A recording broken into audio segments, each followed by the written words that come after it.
on today's Business Talk, we're gonna talk with Visinema with Angga Sasongko. Mas Angga, thank you so much for joining us here on C today. So my first question is, what's bringing you to APOS this time around? Yeah, I'm going to have a session as a speaker today at 3 p.m. and we'll talk about storytelling and creative made in Indonesia. Now, congratulations, Jumbo, one of the biggest movie, and then it's not just the biggest movie of the year, but you guys already broke over 10 millions. So what does that number means for you guys? And then where do you see the next step for animation film here in Indonesia?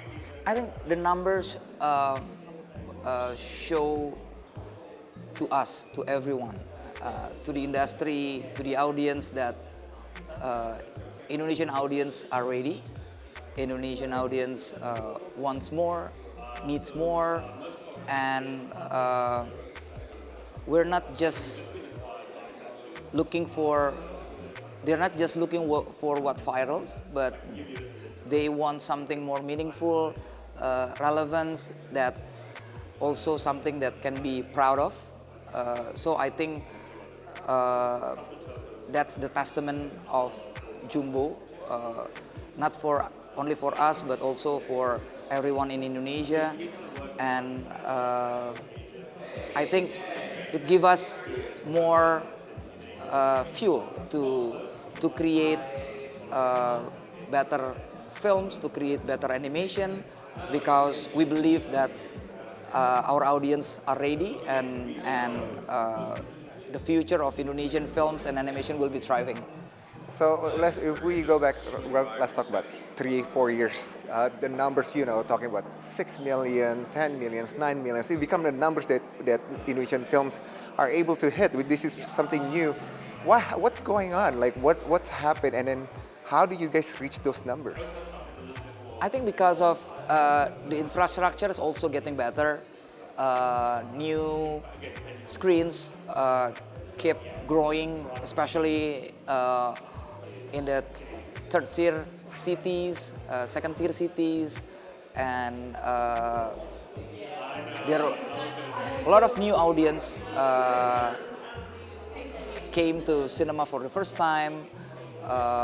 This give us, broader market, and I think to be able to touch this untapped market with something progressive, with something different, what we call with counter programming, I think it's something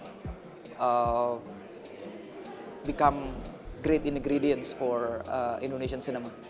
All right, so it looks like Visinema have their own pathway to where you guys going for the next 5-10 years. I mean, like if we're talking about Jumbo, I remember the teaser came out 2020, so it took 5 years to actually to get where you are. Because when we rolled out our animation initiative in 2018, we're not just talking about one particular IP. We developed several IPs. We developed pipelines.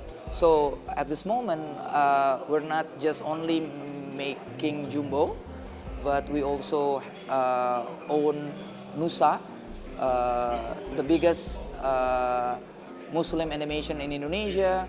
We are developing Kancil, our sci-fi animation superhero. We have other things on our pipeline. That's interesting. Now, if I'm not mistaken, 2020 you guys get a fresh funding from a VC. So you already seen from 5 years ago where your IP is gonna be, and then 7 years for me. 7 years now.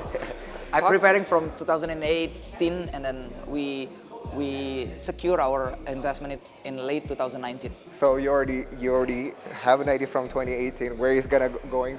So give us an idea, where are we heading the next 5, 7, 10 years down the line for Indonesian films?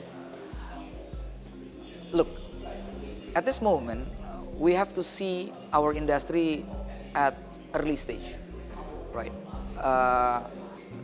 The numbers of screen still very limited. We don't see unique audience as big as our population. So the room to grow for this industry is still, so high. We can see exponential in the next 5 years, 10 years. With that fact, I think the questions will be what next for the audience. For me, the North Star is still the audience, right? So I think it's important not to think about the audience of today, but also the audience of tomorrow.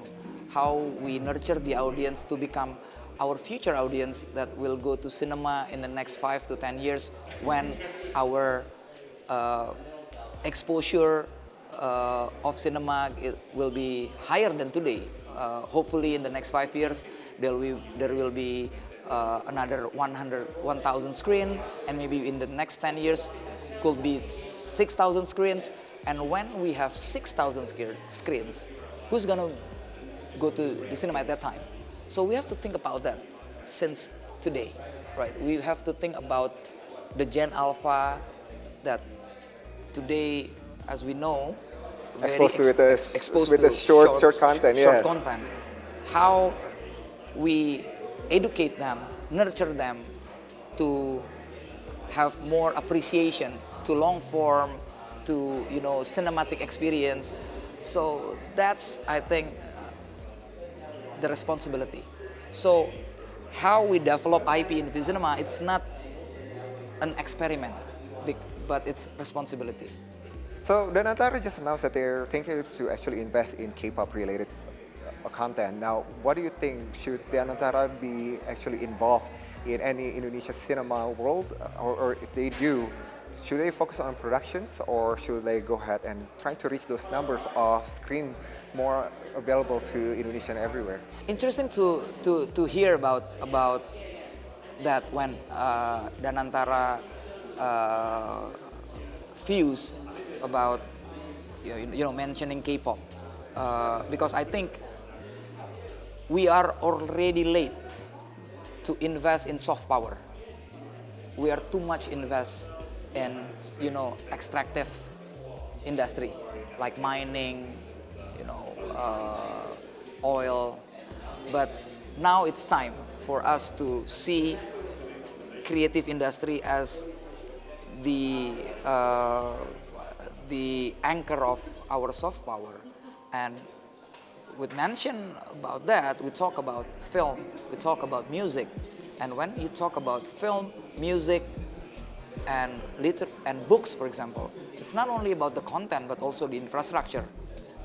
In film, of course, we talk about screen. In music, we talk about venues.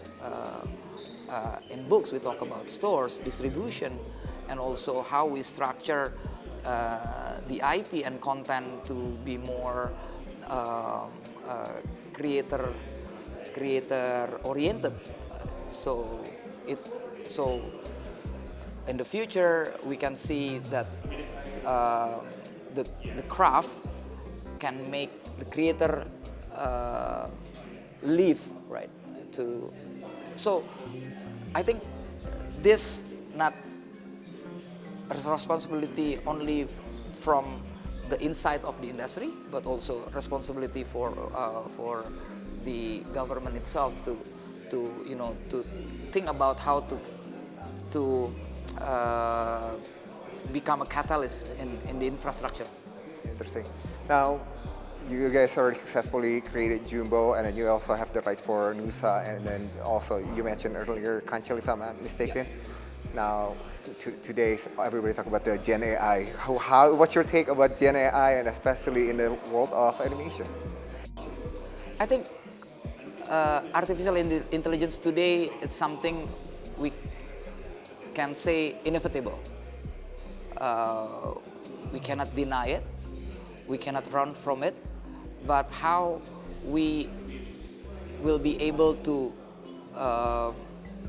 use it as a tools for productivity, not as a tools to replace the creation side, but tools for productivity.